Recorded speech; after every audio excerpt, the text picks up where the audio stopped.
Olá, tudo bem? Meu nome é Andres Fernandes e hoje eu vou falar sobre o artigo Organização Social em Calitriquijacos, Cooperação e Competição, de Maria Emília Mamoto e colaboradores. O saguis da espécie Calitriquijacos é um dos menores antropóides. Um adulto pode chegar a pesar 320 gramas. São endêmicos do Brasil e podem ser encontrados na Mata Atlântica e Caatinga, mas nas últimas décadas colonizaram outras áreas como florestas degradadas e parques públicos. São onívoros e grupos selvagens variam de 5 a 17 indivíduos, entre machos e fêmeas, infantes, juvenis e subadultos. São primatas sociais e são criadores cooperativos. Geralmente precisam de ajuda para a criação de seus descendentes. Na outra espécie da família Calitrichidae, Saguinus fusicolis, na qual os custos de transporte e lactação dos infantes evitam pares solitários criar infantes gêmeos com sucesso.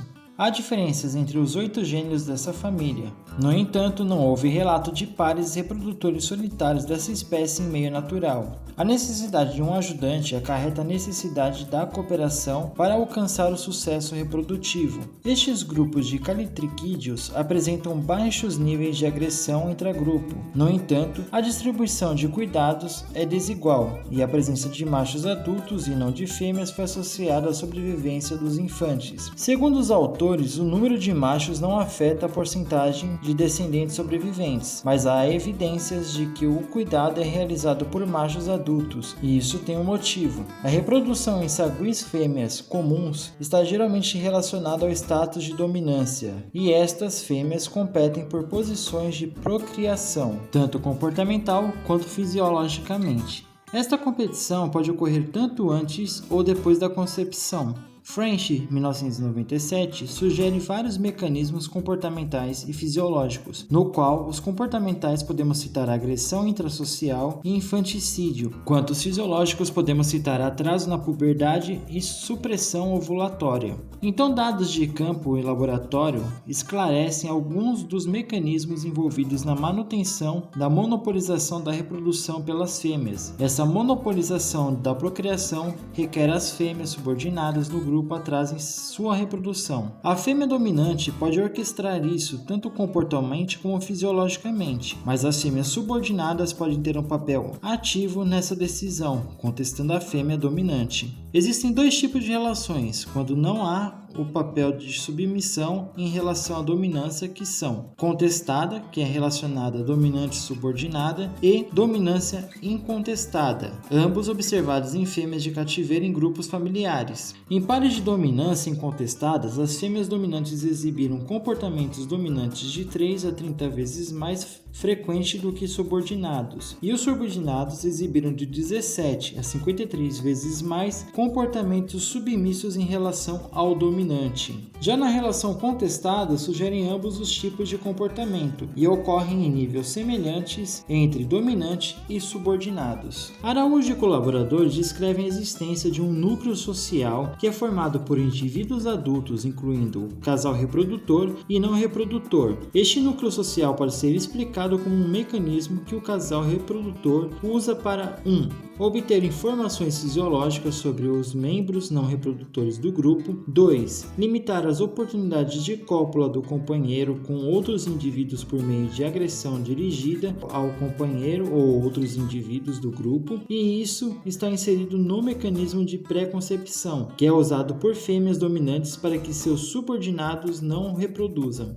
E os mecanismos de pós-concepção é claramente quando o status de subordinado em Calitrichidacus é mantido por meio de mecanismos comportamentais e fisiológicos. Nas populações estudadas pelos autores, foi registradas tentativas de reprodução por meio de fêmeas subordinadas selvagens, envolvendo cópulas extragrupo com machos do grupos vizinhos.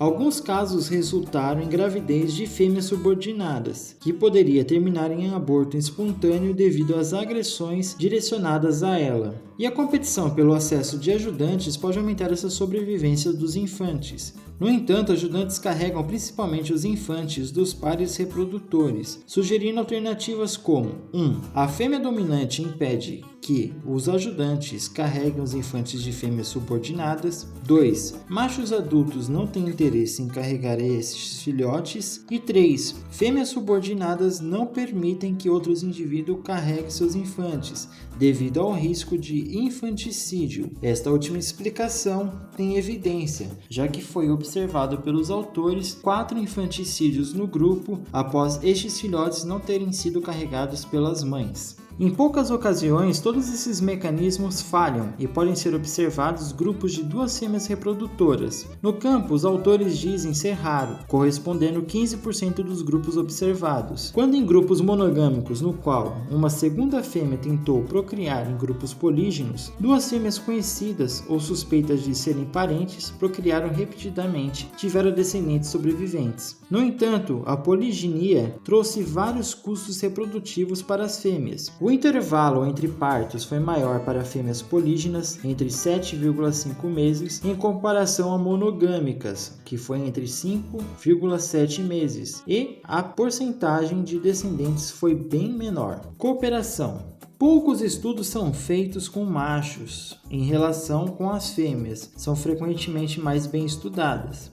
Evidências mostram que os machos de sagui comum são membros permanentes do grupo principal, permitindo a formação de novos grupos ou rearranjo daqueles que podem ser seus reprodutores. Segundo os autores, fêmeas dessa espécie são mais agressivas com outras fêmeas que chegam do que os machos, em relação aos machos intrusos. Já machos solitários são tão agressivos quanto fêmeas quando confrontados com intrusos do mesmo sexo. O cuidado pode ajudar a diminuir o estresse e aumentar o nível de ocitocina em machos. A cooperação em machos e a competição entre fêmeas podem ser o resultado de adaptações relacionadas à dispersão desta espécie. Conclusões. Os sistemas reprodutivos em Caletrix jacos, incluindo recém-nascidos, gêmeos pesados, exigem ajuda para continuar a sobrevivência dos infantes. As unidades reprodutoras resultantes do nascimento de um novo grupo ou da reestruturação reprodutiva de um já existente são caracterizadas por 2 aspectos do sistema social de Caletrix jacos: competição entre fêmeas e cooperação entre machos. Então, o primeiro se destina a impor a monopolização reprodutiva por uma fêmea, evitando os custos substanciais de criar mais de um conjunto de bebês simultaneamente e evitando a alta mortalidade infantil. Em grupos polígenos, os custos de criação de bebês são reduzidos por meio de partos assíncronos. A cooperação masculina, por outro lado, fornece suporte para a criação comunitária dos bebês, garantindo a proteção e o cuidado da prole do casal reprodutor. Um aspecto, a cooperação não pode ser alcançada sem o outro, a competição. Um sistema social de grande sucesso depende do equilíbrio entre os dois.